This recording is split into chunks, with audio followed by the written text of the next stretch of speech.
Hi, this is Cassey from the Writing and Academic Support Center at New England College, and today we are going to be going over how to use Zotero.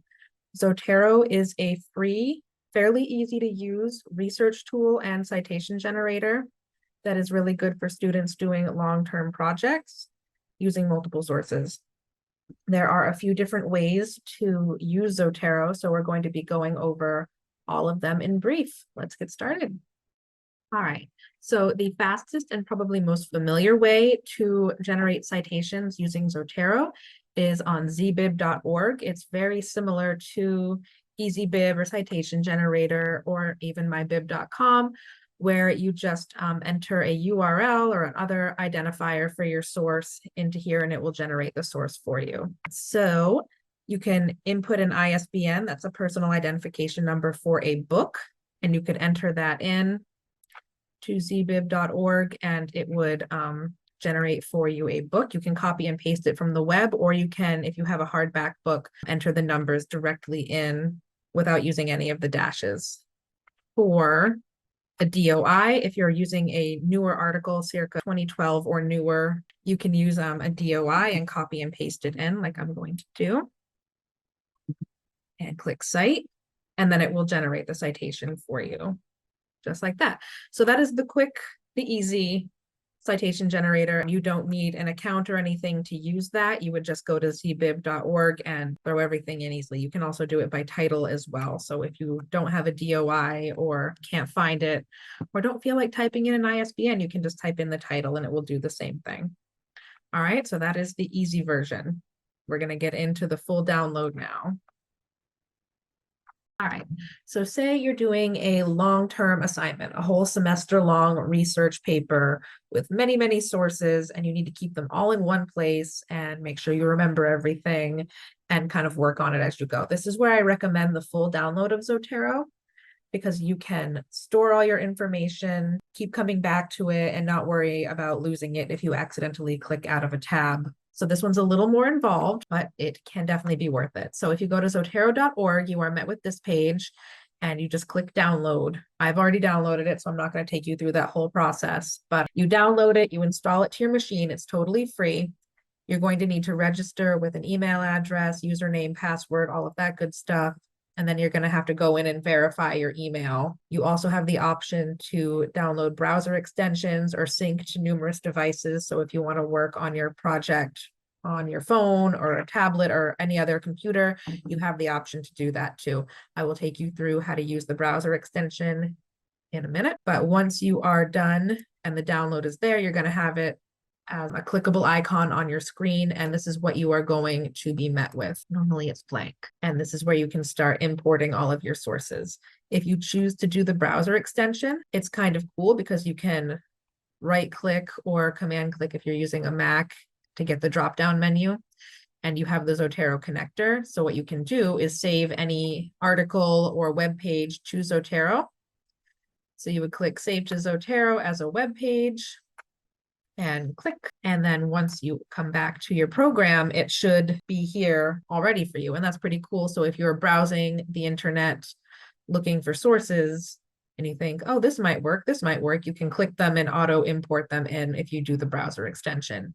Again, totally optional. You don't have to do that. You can also add new item without the browser extension. And you have all of these options for how you would like to cite your source. You click more, you have all of these different types of sources that you can add. So say we wanted to add a book. So this is where you would put the title. So I'm just going to randomly put some stuff in here. Title of book. Cool. And then you put in the author. I totally wrote this book. Definitely. Yep. That's me. And then down through the whole list. If the book doesn't have certain things, then don't worry about it. Just like if you were doing a regular citation generator, you know, not every source has every single piece of information. You might not be able to find the place it was published or the call number or anything like that. Just input as much of the information as you can. And you can do this with, you know, any number of sources. For the one that I imported from Psychology Today, the one that I imported using the browser extension, as you see, it has the title in there already and it has the URL in already, but it doesn't have the author or the date that it was published. So you would have to input those manually. However, you also can add items by identifier over here.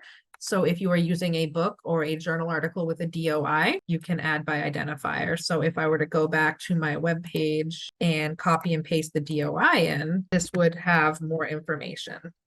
And there it is. And that input everything for me. So that is a much faster way to do it. But again, not every source you're going to use is going to have these personal identification numbers attached to them. So if they do not, you can just auto input everything and it will generate the citation for you when you are ready. So when you are ready to make a bibliography, say it's the end of the semester, you're done all your research and you just want to make your resources page or what have you, you're going to click the shift key and click on all of these.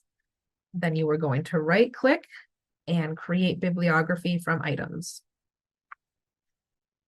These are the most popular citation styles. Very often we're using APA, but if you're not, you have options for quite a few others as well. The easiest one is probably going to be to copy to clipboard because you can just copy and paste into a Word document. So you're going to click OK, and then you would open up your Word document, and in theory, it'll paste it in for you. Yes. And there you go. These are all the different citations that I have shown you today. And it auto formats for you. As you can see, it's already alphabetized, it's already double spaced, and it already has the hanging indent. So that's probably the easiest way to get a bibliography out of this, but there are other options you can choose as well. So Zotero, what are the pros and cons? There are quite a few pros, I would say. First of all, it's free. It's a free download. It's a free program. Everything about it is free. The browser extension, the full download, or just the citation generator. There's no pop-ups. There's no ad. You can just do your work and not have to watch a 30-second ad nonsense in order to get your citations or your research in place. Love that. I also love that it saves your sources. So often students are doing a ton of research and they have 37 browser tabs open. And then if they accidentally click out of one that they needed, they have a hard time finding it again. It's a wicked pain. Zotero helps alleviate all of that by just making sure all your sources stay in one place for the duration of the project.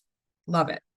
I also love that it automatically formats for you. You'll get that with any citation generator just about, but it's a good perk to have. And with all the other pros, it helps keep it elevated. Also, it's ideal for longer projects. So a full semester long project, again, with numerous sources that you're going to have to come back to again and again.